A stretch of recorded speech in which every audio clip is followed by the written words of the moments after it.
नमस्कार दोस्तों, स्वागत करते हैं आपका हमारे चैनल में। दोस्तों, धार्मिक और आध्यात्मिक कहानियां सुनने के लिए हमारे चैनल को जरूर सब्सक्राइब करें।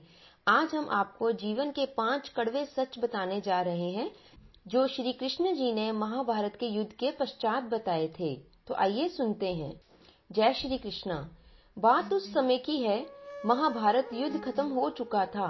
पांडवों ने भगवान श्री कृष्ण से कलयुग के बारे में चर्चा की और कलयुग के बारे में विस्तार से पूछा और जानने की इच्छा प्रकट की कि कलयुग में मनुष्य कैसा होगा, उसके व्यवहार कैसे होंगे और उसे मनुष्य शरीर से मुक्ति कैसे प्राप्त होगी। इन्हीं प्रश्नों का उत्तर देने के लिए भगवान श्री कृष्ण कहते हैं, तुम पांचों भाई वन में जाओ और जो कुछ भी दिखे वो आकर मुझे बताओ, उसका प्रभाव बताऊंगा। पांचों भाई वन में गए। युधिष्ठिर महाराज ने देखा कि किसी हाथी की 2 सूंड है।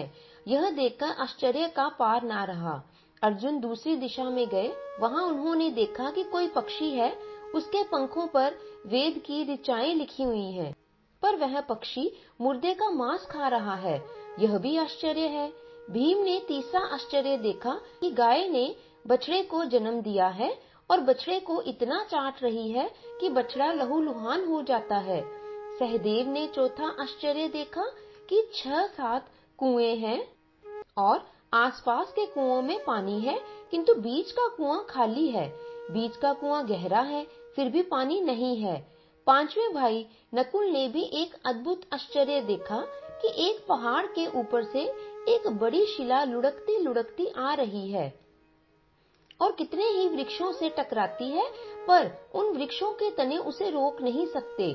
कितनी ही अन्य शिलाओं के साथ टकराई, पर वह रुक ना सकी। अंत में एक अत्यंत छोटे पौधे का स्पर्श होते ही वह स्थिर हो गई। पांचों भाइयों के अपने अपने आश्चर्यों का कोई भी पार नहीं था। सभी आश्चर्यचकित थे कि यह क्या हो रहा है। शाम को वे श्री कृष्ण जी के पास गए और अपने अलग अलग दृश्यों का वर्णन उनको सुनाया। युधिष्ठिर जी कहते हैं, मैंने 2 सूंड वाला हाथी देखा तो मेरे आश्चर्य का कोई पार ही ना रहा। तब श्री कृष्ण ने कहा, कलयुग में ऐसे लोगों का राज्य होगा जो बोलेंगे कुछ और करेंगे कुछ। ऐसे लोगों का राज्य होगा, इससे तुम पहले राज्य कर लो। तब अर्जुन ने अपना आश्चर्य बताया कि मैंने देखा है पक्षी के पंखों पर वेद की ऋचाएं लिखी हुई हैं और पक्षी मुर्दे का मांस खा रहा है। तो श्री कृष्ण जी ने कहा, इसी प्रकार कलयुग में ऐसे लोग रहेंगे जो बड़े बड़े विद्वान तो कहलाएंगे, किंतु वे यही देखते रहेंगे कि कौन सा मनुष्य मरे और हमारे नाम से संपत्ति कर जाए। संस्था के व्यक्ति विचारेंगे कि कौन सा मनुष्य मरे और संस्था हमारे नाम से हो जाए। हर जाति धर्म के प्रमुख पद पर बैठे हुए विचार करेंगे कि चाहे कितने भी बड़े लोग होंगे, किंतु उनकी दृष्टि तो धन के ऊपर, मांस के ऊपर ही रहेगी। ऐसे लोगों की बहुतायत होगी जो पर धन को हरने और छीनने को आतुर होंगे और कोई कोई विरला ही संत पुरुष होगा।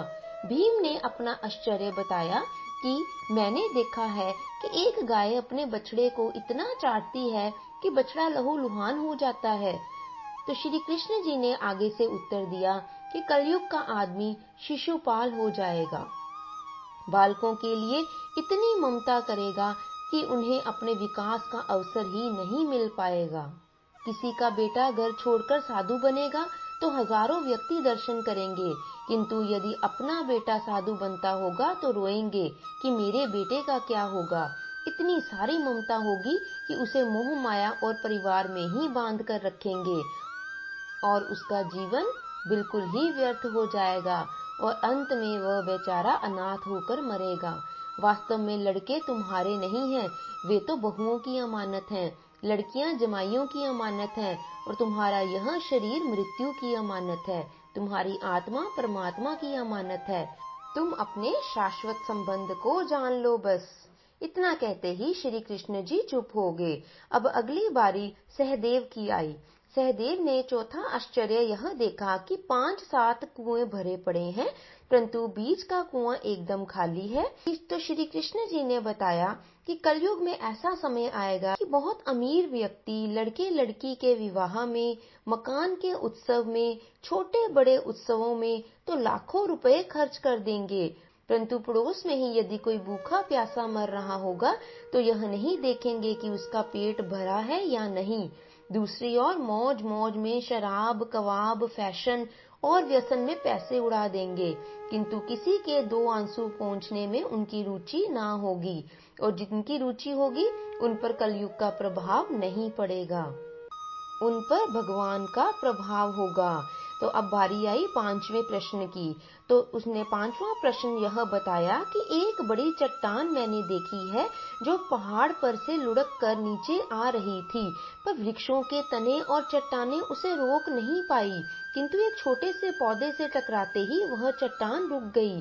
तो श्री कृष्ण जी ने उत्तर दिया कि कलयुग में मानव का मन नीचे की ओर गिरेगा, उसका जीवन पतित होगा। यह पतित जीवन धन की शिलाओं से नहीं रुकेगा, ना ही सत्ता के वृक्षों से रुकेगा, किंतु हरि नाम के एक छोटे से पौधे से, हरि कीर्तन के एक छोटे से पौधे से मनुष्य जीवन का पतन होना रुक जाएगा। तो बोलो जय श्री कृष्णा। तो दोस्तों, आज की इन शिक्षाओं से हमें बहुत अच्छी सीख मिली है कि कलयुग में मनुष्य का इसी प्रकार ही पतन हो रहा है। हम कहते तो कुछ और हैं और करते कुछ और हैं। माता पिता अपने बच्चे को उसके बचपन में ही उसको इतना बिगाड़ देते हैं, बड़े होने पर फिर वो स्वयं ही पश्चाताप करते हैं। तो दोस्तों, कुछ ना कुछ इन जीवन की सच्चाइयों से हमें सीख लेनी ही चाहिए। बोलिए जय श्री कृष्णा। जिंदगी के इस रन में खुद ही कृष्ण और खुद ही अर्जुन बनना पड़ता है। रोज अपना ही सारथी बनकर जीवन की महाभारत को लड़ना पड़ता है। तो दोस्तों, आशा करते हैं आपको हमारी आज की यह शिक्षाएं अच्छी लगी होंगी। अच्छी लगी हैं तो लाइक और शेयर जरूर कीजिए, और यदि आप चैनल पर नए हैं तो हमारे चैनल को सब्सक्राइब करते जाइए। अगली बार एक और नई कहानी के साथ आपके समक्ष उपस्थित होंगे। धन्यवाद।